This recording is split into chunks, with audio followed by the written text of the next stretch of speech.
So thanks, Greg, for sharing. That was great to hear the whole story. I mean, I knew bits and pieces. I went to school with kind of caught the tail end of Mark at those and so I knew of the Lacher family and some of the big stories. So it's good to keep everything together. I'm excited to hear what Dan has to say, as well as Wayne later on. I'm sure there'll be some commonalities, but the way that they each kind of arrived at where they're at will really be great to hear. Just some background on Dan. I don't want to take all of his thunder from his story, but I'll just give you some of the basics for him. So Dan grew up as a missionary in the Ukraine. His business background is sales and marketing. So if you were to say, what's your business experience, where did you come from, kind of what have you done? It's in the sales and marketing arena. He's currently the chair of the board of directors for Liberty Ministries, as well as the founder of Worthwhile Wear. For those of you who don't know, Worthwhile Wear has a couple facets to it. It helps free women from human trafficking, but in doing so, it provides them with kind of a lifestyle to escape from that, as opposed to just a means to get out of it and then kind of leave them there. So Worthwhile Wear produces clothing, jewelry, as a way to kind of provide employment for these women, as well as a way to kind of continue to fund the program. They have the Well, which I think a lot of you are aware of, which is local to kind of where we are, but that is a safe house for local women that have been freed out of the human trafficking. And then, I can't remember the other facet.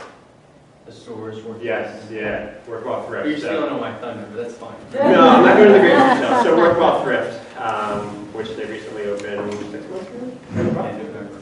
So I'll let Dan talk more about that. Dan has his wife Steph, and their kids Danny and Anna.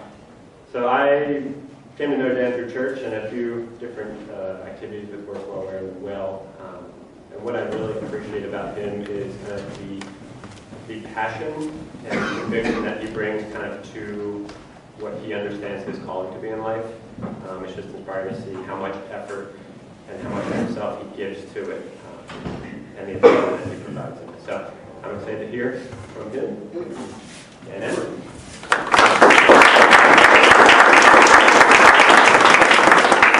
Thank you. I'm glad to be here today, although it is a little bit of a precarious thing, because some of you know me from a long time ago.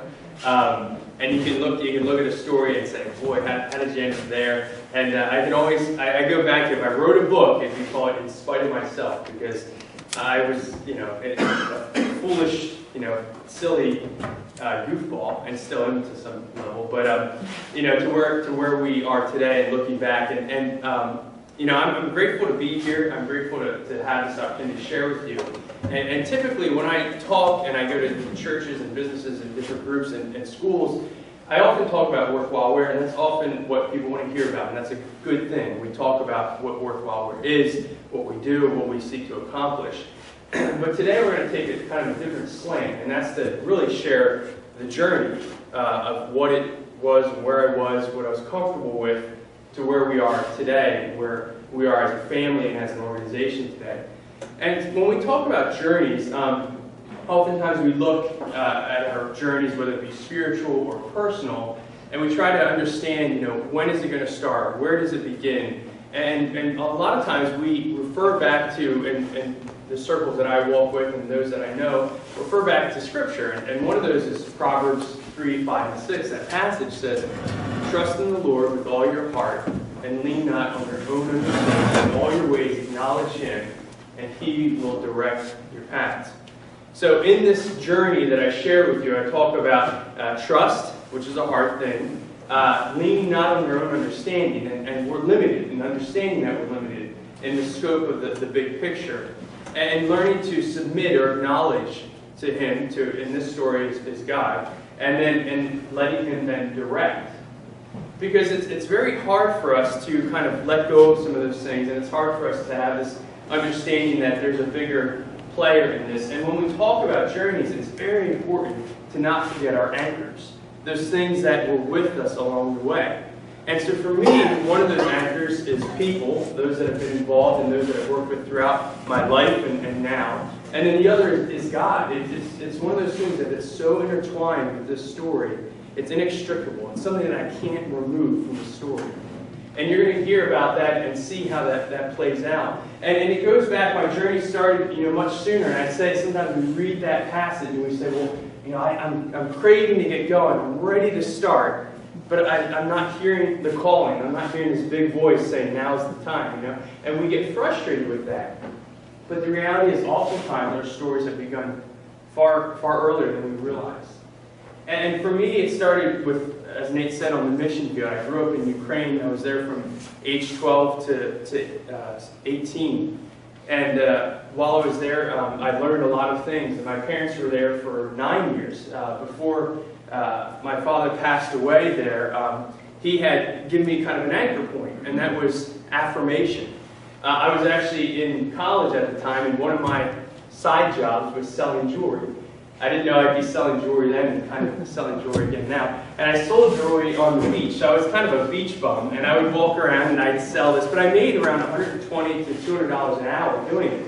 And my father, I remember one time he was back from the mission field, and he kind of pulled me aside and said, Dan, I know this is silly and all this stuff, but I believe in you. I believe what you're doing. And he pulled out his checkbook and he wrote something and hands it to me.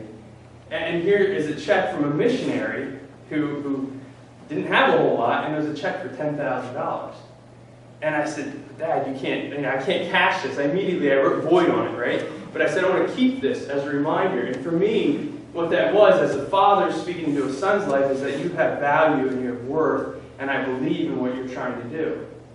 And so those anchor points, they kind of stick with us. And so we have these parts of our journey that we can look back later and see how God had woven all this together.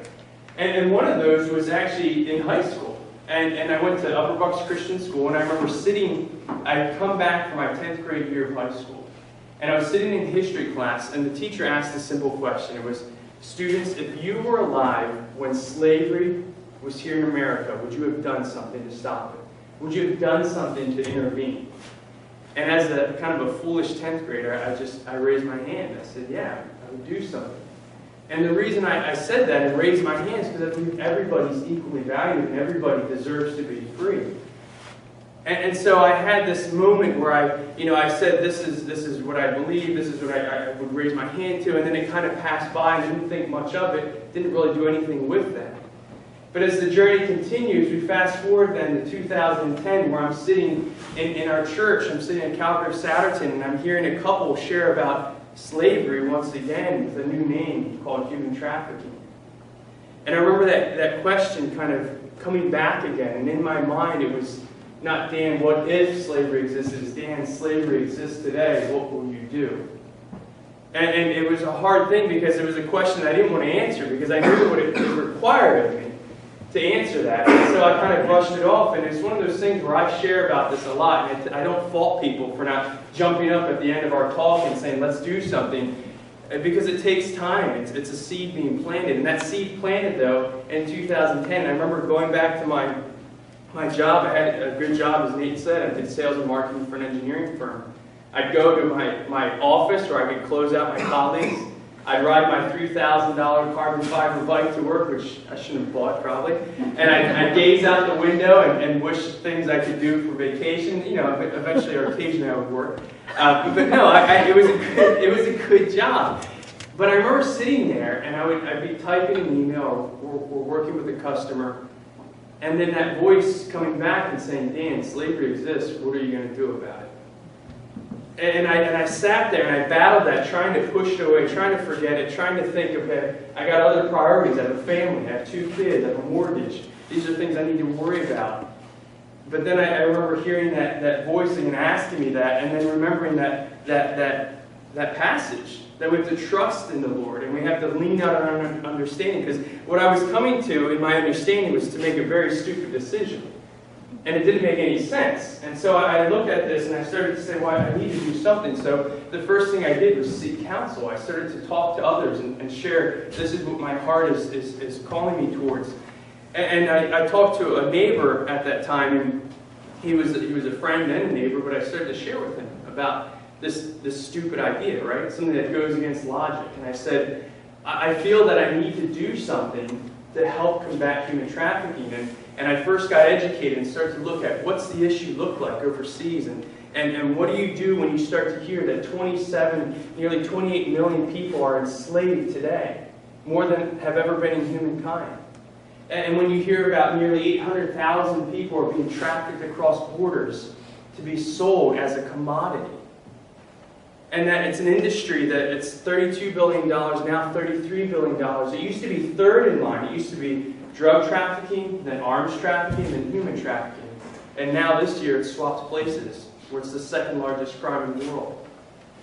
And so what do you do when you hear that? And so I said, I need to do something. I talked to my neighbor about this, and I said, I don't know what's in store. The counsel I'm seeking is kind of pointing towards this. We want to try and address the root cause of this in other countries, which is economics, where you have individuals and families being lied to, told that you can get employment here, only to be lied to and taken and sold over here. And so how do we address that? Well, we can provide employment for them and get them out of that and keep them out of that through this. And so as I shared this with the neighbor, I said, I think I need to step away from my job.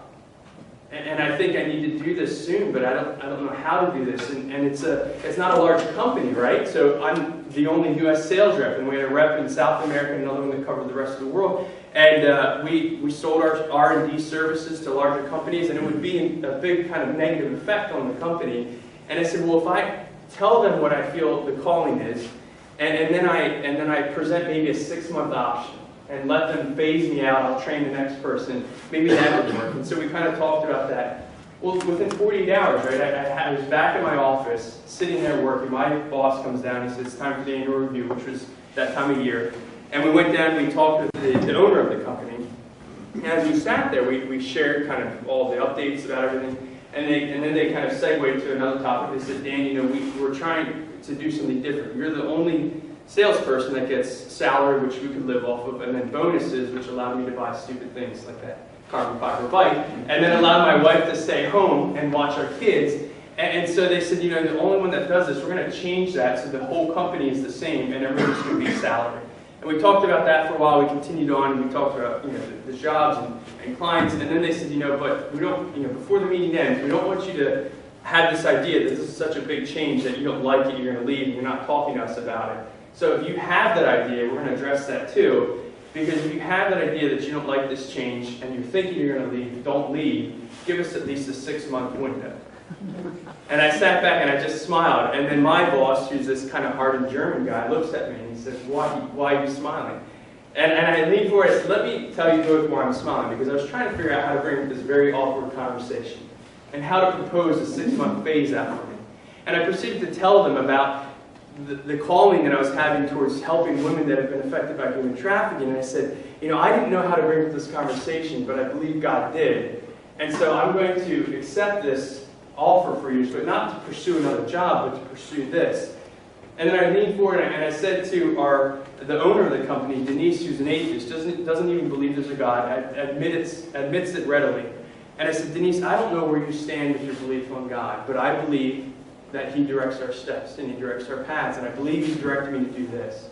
And after I explained everything to her and how this kind of chance meeting came to be, she said, Dan, I don't always believe in that, but when you hear stuff like this, you kind of have to wonder.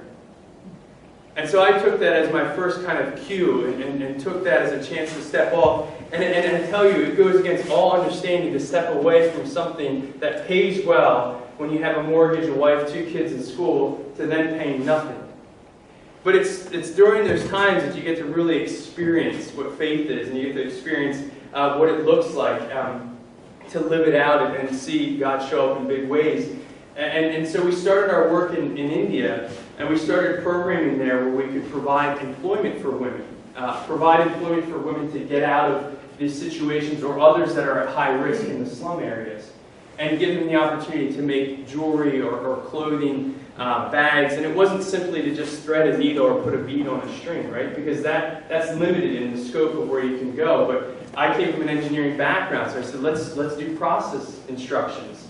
Let's do quality control documents and teach them how to use a camera and how to document things so that they could learn how to do more than just those simple tasks of making items. And so we did that, and we saw this kind of launch and these programs developing and growing there. And we were so excited by that. But when I tell these stories, sometimes we focus on just the good, and we're like, wow, it was so great and easy. But the reality is these journeys, these callings to follow in faith are difficult.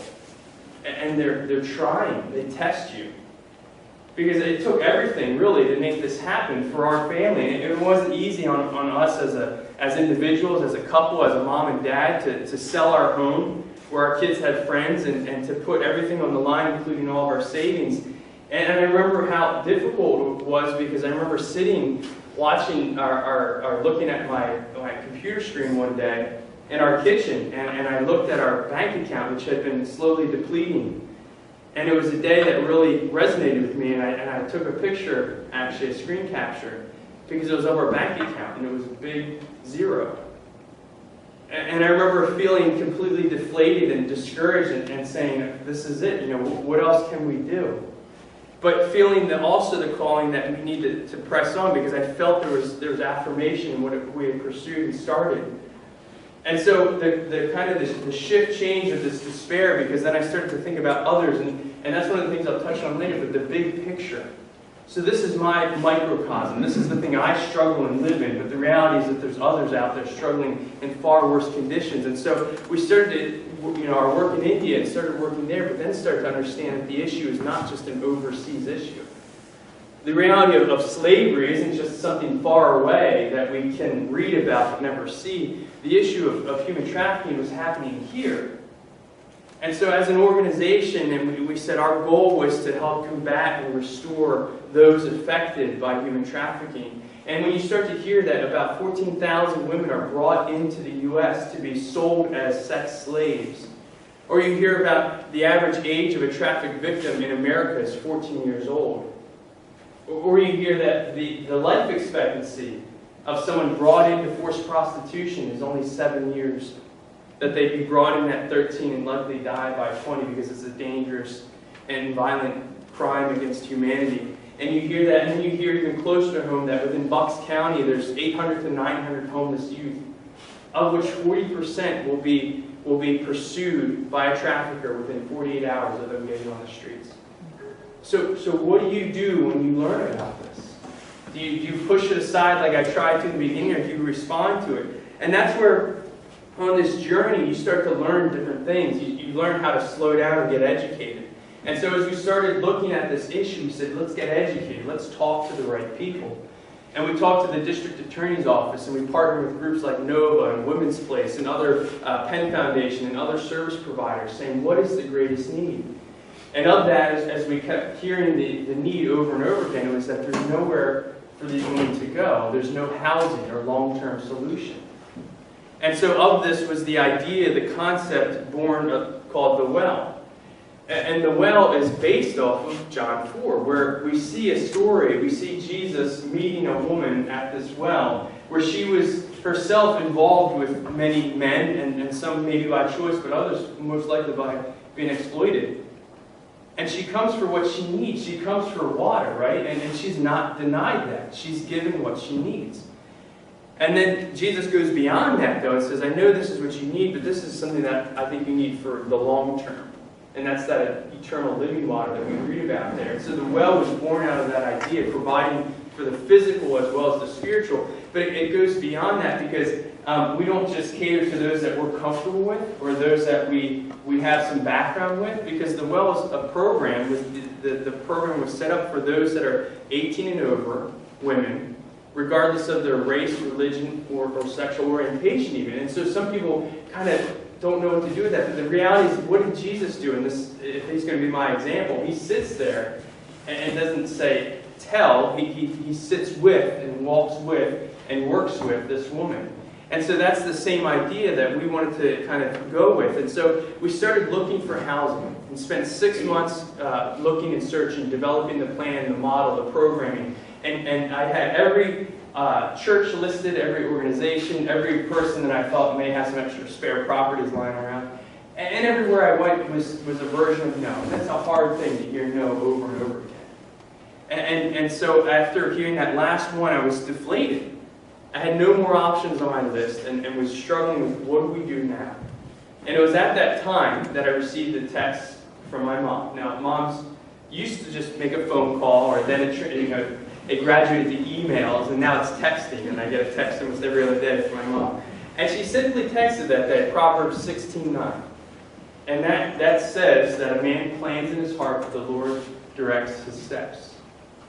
And it immediately reminded me of that Proverbs 3 passage too, how we have to trust and lean and not believe that we have all the answers, and that through that we'll get some direction. And I immediately started to learn a few things from this. Was one, just to be patient, that I had been striving for something, but I need to be patient. And I immediately, when I read this text, said, okay, I'm hands off. God, you direct, because I've come up empty-handed. I've done my best, and I'm not getting anywhere. And so sometimes we get sort of frustrated. We have this idea, and that's where patience comes in. And this is kind of one of those life lessons you learn only through some really hard struggles and journeys. You know, I think a lot of us here, how many have been to Disney World? I've been to Disney World. Have you taken your kids there? Leave your hand up. Anyone? Okay. Some of you put your bad parents for going yourselves. Not taking your kids, right? But when we talk about Disney World, I've taken my kids there. And when we say, hey kids, we're going to Disney World, right? They get excited. And then the next thing we do is what? We hand them the ticket and say, hold on to this for the next 3 months, right? No, I don't see anyone doing that. We don't do that, right? I have an 8-year-old and a 4-year-old. I would never hand them the ticket as soon as I tell them about Disney World. Yeah, they're excited. Yes, they want to go right away. But I said, no, I'm going to hold on to the ticket. And so that excitement, that now kind of anticipation, we're kind of like that. We say, we want to go. We want this now. We need to do this now. And God, like us as parents, will say no. And we say, wait, you have to wait. And then when we get to Disney World, right, and I start walking my kids to the gate, I take them to the turnstile, only when they're about to enter into the park do I then hand them the ticket. And the same idea is true with us. We say, now, I need it, I want it, I have this idea. And sometimes we're told simply, no, you need to wait because I know better. And when the time comes, that ticket or whatever that thing may be is handed to us to usher us through the next phase, the next thing. And sometimes we forget that. And so patience was a big thing for me when looking for this house. And I had to realize that I'm that foolish child sometimes screaming for what I think I need. And God says, no, wait, because I have it for you in perfect timing. And so I read that verse on our cell phone and I said, okay, hands off. And 3 days later, ironically, at the end of my rope, I get a call from the district director for Bucks and Montgomery County, and it's Stacy Mohammed. She says, we've heard about this program you're trying to start. We want to meet. And I said, well, who's this week? She says, well, Congressman Fitzpatrick, County Commissioner Rob Lacher, myself. And I said, that's all and good, but we don't have a house, so we can't meet to discuss a program. I have elements of the program. We have the manual. We can show you all that. No housing. And they said, we still want to meet. So we got together. We sat down. We discussed kind of the whole plan and what our needs were. And I was really expecting Congressman Fitzpatrick, to give us a pat on the back and say, hey, let's get a picture, and I'm going to post it on my blog, and we'll be on our way. But instead he listened, right? So he took time, he listened, and we talked through this, and he said, we can't give you funding because you're not operational. And I know. But he said, but what we can do is discuss housing options. Now this is something I didn't know, that the county in the 60s and 70s had purchased all these land preservation homes or floodplain homes, and they had them kind of sitting in the catalog. A lot of them were being used, but they said, there's a couple that aren't, and they sent us a list of homes, about 40 homes. On there were the ones that were being used, the ones that weren't being used, and on that list of 40 was one that was zoned a group home and was not being used. And I said, all right, well, that's obvious choice because there's only one that works for what we're trying to do, so let's go look at it. And it turns out it was only 2.5 miles from our church. It was 3 miles from our house. And we go there, and I'm looking at this property and seeing everything, and I said, this is excellent. I mean, proximity, everything about it was working. But I said, how much is this going to cost? Because we're a nonprofit. And so I'm looking at this property, and the commissioner, Rob Lacher, says to me, he goes, Dan, if you guys are going to commit to this, and the churches are going to support you, and the community is going to get behind you, then the county wants to as well. And we'll give you a 30-year lease for $1 a year. And so I immediately pulled out my wallet, and he just laughed. But no, the reality was that I was taken aback. I said, well, that's something we can afford. But it wasn't just that it was in the right location. It was something that we could afford. It had a large house that could house multiple women, and then it had a secondary building that could be renovated and turned into classes and counseling center. It was also secluded, and it was also on 83 acres of land. So I'm taken through this journey of being deflated and getting to the point where I said, I can't do this, and then someone shows up, God, and says, you're right, you can't do this, and this is what I can do if you let me direct. And so we have this property, and we look at this, and we see this big undertaking underway, and it's been launched, and we started through the help of some of you here and others through the community and churches, getting this place that was vacant for 11 years and renovating and turning it into a home and providing services with 24/7 care and staff that loves and cares for these women. And it's not an easy task because we don't have funding from the state, the government, the county. We have to do it through our own sustainable workings and through donations, through businesses, through churches, through individuals, but it's a thing that's necessary. And so we look at this and we realize that we can't do this alone. This is something where, I start to call on people like you and start to encourage you to consider getting involved, because we went from a staff of one person, right, to a staff of 26. To a staff that's committed to this and taken sacrificial pay, I would call it, because it's not much. And we have twice or three times as many volunteers all part of this and making it happen. And that we have to be able to accomplish all this, to be able to provide these services, and all these staff and volunteers cover everything from our overseas programs in India, which we talked about, to our U.S. housing program as well, and looking at additional housing options. Our stores, the Worthwhile Thrift and Freedom Boutique, and Freedom Boutique provides, it sells items made by women rescued out of trafficking, provides that economic sustainability for the women overseas. And then we have our community outreach, working with organizations like you, businesses like you, and other churches and other schools. And then we even have active elements where we call in kind of the younger age group at Worthwhile Go. Right now we have 4 guys riding across America. And I'm going to later set out some brochures. I also have a jersey. You can see what that looks like. But these guys are riding, telling the story about what human trafficking is and what people can do to be the solution. And so we look at this and say we can't do it alone. And I'm the first to tell you that when you have an issue this big, no one organization, no one person is going to be the answer. And so I'm very keen on calling people to be part of this in one way or another. And this journey has been one where it's taken a lot of, I would call it faith. It's taken a lot of time, probably years off my life. It's taken a lot from us as a family, but then it's also given back. And there's been so many things that I've learned from it. And so we're talking business, right? So that we're an organization. So we have to think some key business elements that we can pull out of it, right? Or maybe not. But some of those key things along the way that I've learned is whenever kind of confronted with an idea or a passion or something, is never to have a knee-jerk reaction. Taking time to get educated is a very important thing. I think seeking counsel was the first thing I did, and I still say it's the best thing I did, because it helped me affirm what I was doing and pointed out areas that I needed to address. One of the other great things is giving credit where credit is due. And that goes first for God, for the things that I've seen Him do through this, and the partnerships we've had in India, to the well, to the stores that we have now, and all that. And then the other thing is the giving credit where credit due is through the value of others, through our staff and through our volunteers, the Worthwhile Go team, these crazy guys that are deciding to ride through some of the worst weather we've had in the nation, starting up north, heading down to Texas, and just seeing the value of other people being able to live out, this calling. And supporters, and giving credit to those that help us through financial gifts, through donations of goods. We had the stone driveway re-stoned. It was about a $20,000 job. We had a local organization come and do it all. We had a heating system put in. That was a $15,000 job. 2 guys did it. They got on the phone. They said, this is a need you have over the winter. We're going to make it happen. They called organization after organization, had all the products donated, and then they donated about 100 hours of their time. That $15,000 system cost us $1,100. And there's those that have stepped out and said, I want to be part of the solution. I don't want to simply read about others that are being part of the solution. I want to be part of it. And then having that idea and understanding about leadership. Now, I wasn't necessarily in a leadership role before, but I kind of was forced into one now. And there's a lot of stuff you learn really quick, right? You don't learn it in college. You don't learn it in school. You only kind of learn it on the job. But leadership doesn't equate to telling people what to do, right? If you just tell people what to do, that's a dictatorship. But leadership is really, it equates to achieving goals through people.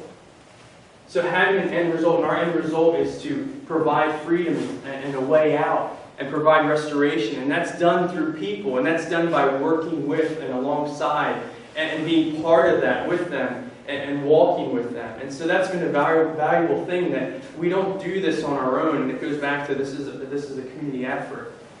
And then when we have all this discussion going on, there's a lot of communication going back and forth. And I've seen organizations thrive by and die by good and bad communication. Because sometimes we equate communication to just hearing. But the reality is communication is understanding. And that comes in understanding each other, understanding our long-term goals, and even understanding, in this case, what God had for us. Because there's a difference to hearing Proverbs 3, 5, and 6 and understanding Proverbs 3, 5, and 6. And so you have to take that time to understand, and understand as best you can when communicating with each other and others outside of the organization. And then sometimes it's hard to admit this, but you have to admit that you don't know everything. But that's okay. And so getting that in your mind, that I won't know everything, and I know I can't learn everything, but I have others that I can rely on, and I can learn from that, and it takes time. That was one of the first things that I had at that first meeting where I sought counsel, was Dan, don't rush it, learn, and take time. Because it's much like if a high school student, right, if we'll give them the benefit of the doubt, it's a really smart student, they weren't me, they were really smart in high school, and they had a family member affected by cancer. And they said, I'm going to do something to stop cancer. And they go out and they do whatever they can, but one day you find yourself in the operating room, ready for surgery to remove something cancerous. And that same student comes barging in and says, I'm going to fix you, I'm going to cure you. And I'm certain you, as well as I, would say, thank you, but don't you dare touch me, because you're going to do more harm than good. And the reality is that slowing down, we need to take that time. Like that student didn't take time to learn, we need to take time to learn in how we pursue, whether it be with our customers and clients, or family members, or friends, or even our residents in the WELL program and our program overseas. We need to take time to learn and understand what their needs are, and how do we best address it. You know, I think we have these preconceived notions too when we talk about education and we talk about different groups. And we talk about those that are in need, and we say, you know, you're broken, I'm going to fix you, right? Or the idea that, you know, you're in a bad spot, I'm going to drag you out of it. We have this savior complex, that I'm going to do something good for you. When the reality is we can never do that. That change comes through their desire to do that, through God, through spiritual growth, a lot of those things. And we have this preconceived notion that we're going to fix them, or we have that notion that, hey, you know, I'm where I am because I made good decisions. You're where you're at because you made stupid decisions. Sorry. Now you might not say that, but you might think that. And I would be lying if I had that thought creep up and that temptation to say, you're where you're at because you made a stupid decision. But the reality is, who here hasn't made a dumb decision? Anyone? Has everyone? No one's made bad decisions. Anyone join me? Anyone? Okay, some people have made bad decisions, right? Thank you. Don't worry. You know, in my yearbook, right? In my yearbook, there's different sayings that are written about people, and one that was most commonly written was, for me, was when I was in Ukraine. That was my catchphrase. All right, so I have a when I was in Ukraine story. When I was in Ukraine, I was 13 when I just was there for a little while, and we moved into a home that didn't have toilets. Now us Westerners, we have to have a bathroom and a toilet inside, not outside. So we built a bathroom, right? And then the outside, the outhouse, was left unused for a little while. Well, when we think about 13-year-old boys, we usually tie together wisdom, right? With 13-year-old boys and wisdom. Right? No, the reality is 13-year-old boys are stupid, right? And so I had a curiosity that had to be quenched. And that curiosity is, what is in that outhouse? And so any smart boy would not even want to know that, but I decided I needed to know what was down there. And a smart boy, if they were going to go that route, they would at least take a flashlight. But I had another idea. It's like, a flashlight, forget that. What's more fun than flashlight? It creates light. Fire, right? So I get a match, but a match isn't going to cut it. It's not bright enough. So you know what would help that? Gasoline. So I pour gasoline down this outhouse hole, light the match, look over it, and drop it in.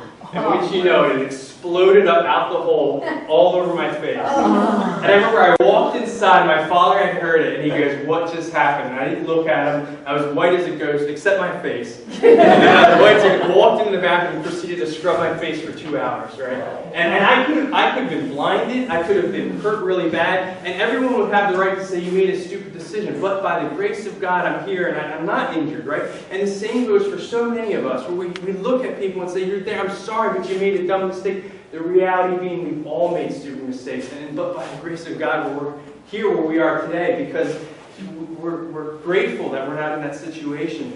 And so we have to take these preconceived notions, and that's part of our education, understanding how they've gotten to where they are. And that takes a lot of humility sometimes.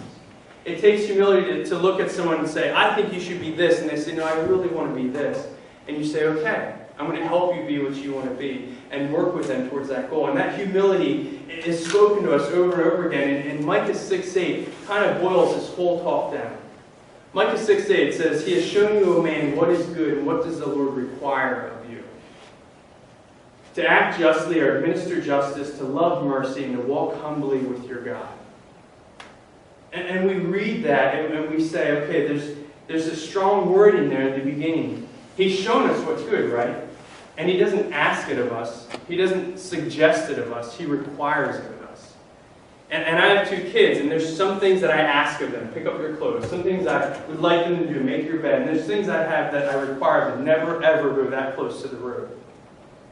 And the same thing is true for us, that we have these requirements that are set upon us. And so what do we do when it's required that we administer justice? We have to administer it one way or another. What is our response when we're required to love mercy and to walk humbly? It's required that we do it.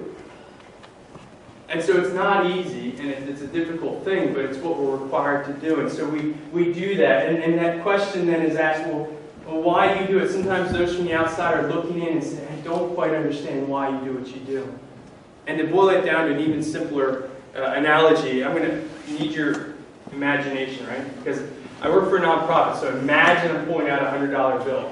All right? I don't have one. I haven't seen one in a while.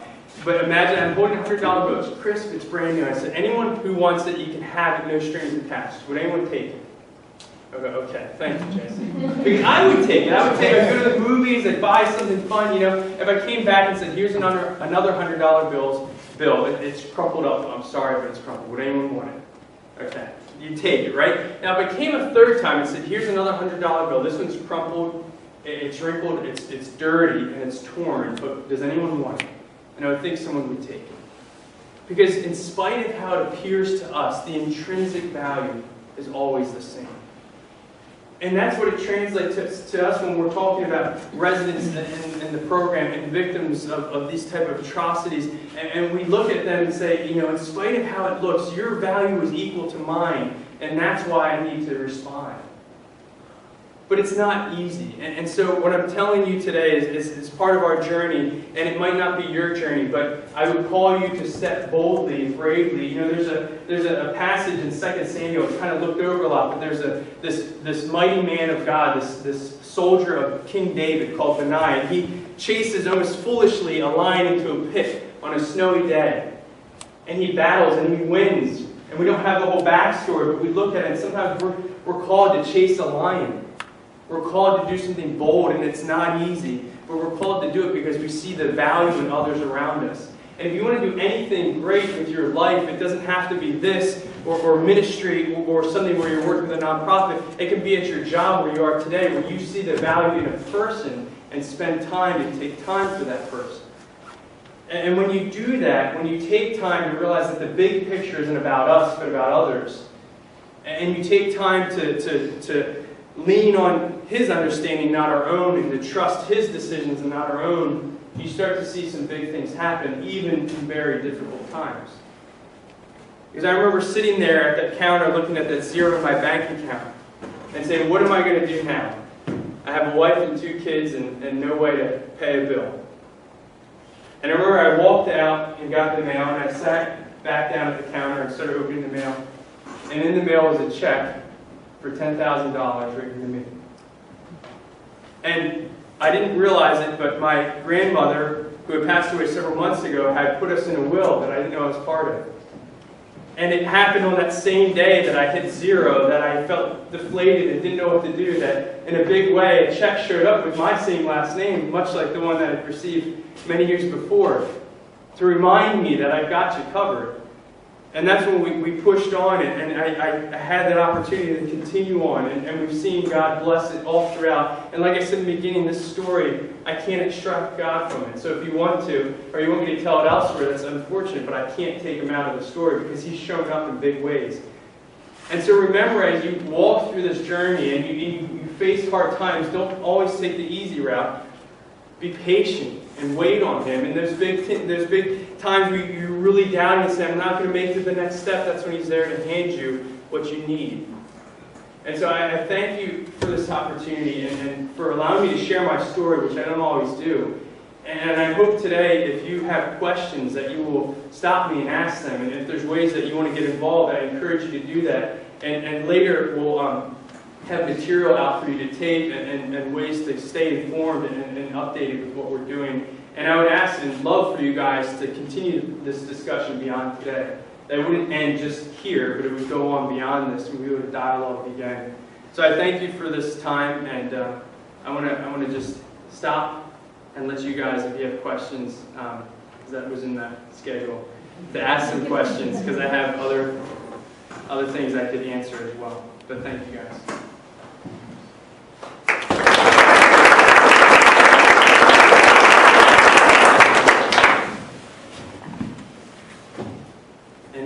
Any questions? Mark, say it.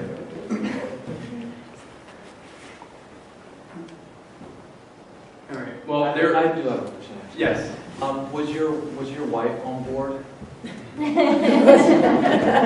that's that way. It was let's just say it was a difficult time, because it was one of those things where we dialogued through it. It wasn't easy for me. It wasn't easy for her.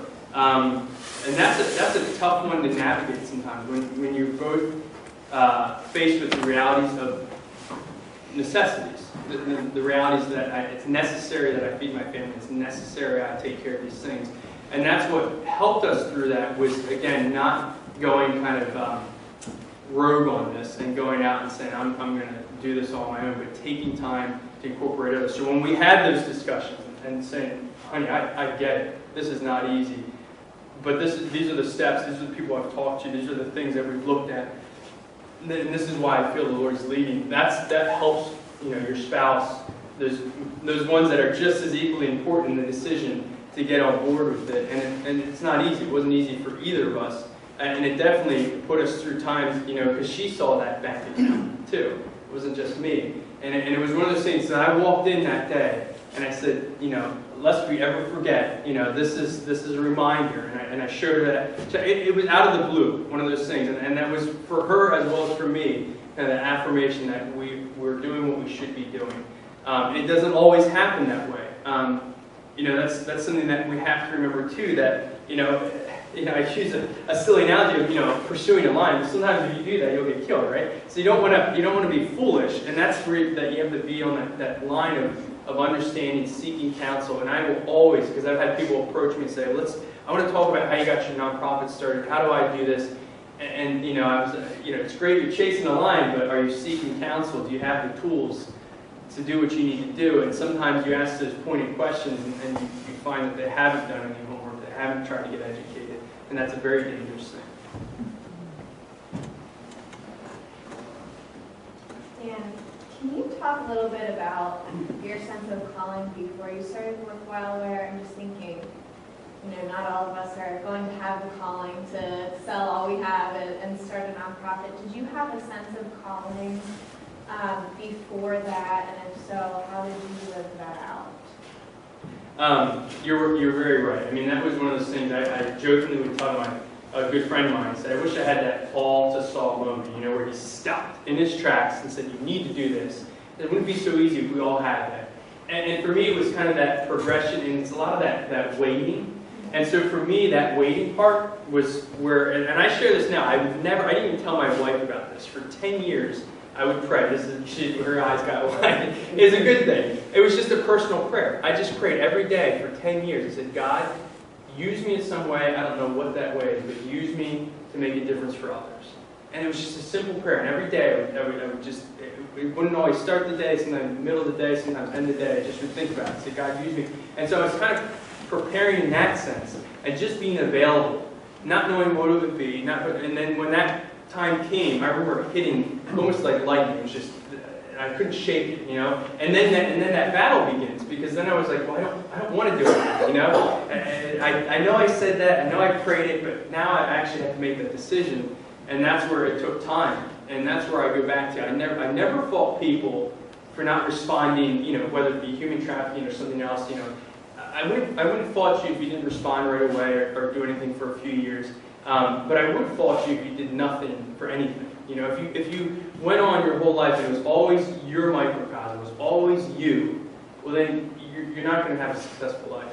I mean, you may have it in some ways, but the reality is the true experience of what a life lived for a bigger calling, you'll never experience that, which I would equate to a success. So there's ways that looks different, and people sometimes maybe misinterpret that and say, you know, you're talking ministry, right? You're talking nonprofit, right? No, it can be running a business, but your end goal being a byproduct of empowering others, being a byproduct of helping others.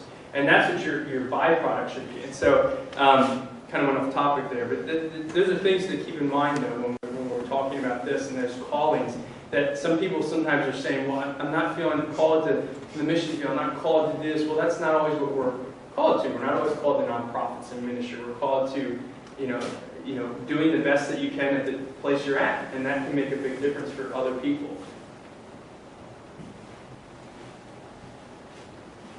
All right. Well, I'm going to be available. I was invited to lunch, so thank you guys. I'll be available to answer other questions, and then, like I said, I'll have brochures on Work While We're in general, our overseas program for the WELL, the housing program, which some of you have helped at or been to. And also for our stores, and that's something where you get some more information. And then there is also kind of a newsletter sign-up sheet. You can put your email down and your name, but there's also a comments and notes section, and that's very important if you want to get more involved. So some of you have already filled that out, and you write volunteer, or you might put something volunteer cooking, volunteer gardening, photography, things like that. And we are utilizing those things, and we kind of catalog that. And then we had a volunteer come and teach soap making, and it was a huge hit with the resident. So you never know what will resonate with them. And we thought that was, you know, at first like, I don't want to do it. It sounds stupid. And then that's like the greatest thing ever for them. Others have brought their therapy dog. Others have done chiropractic care and things like that. So don't think your talents or skills are out of our network or of need. So, I mean, you can be part of that as well. So I want to thank you guys again, and hopefully we'll continue this dialogue beyond here.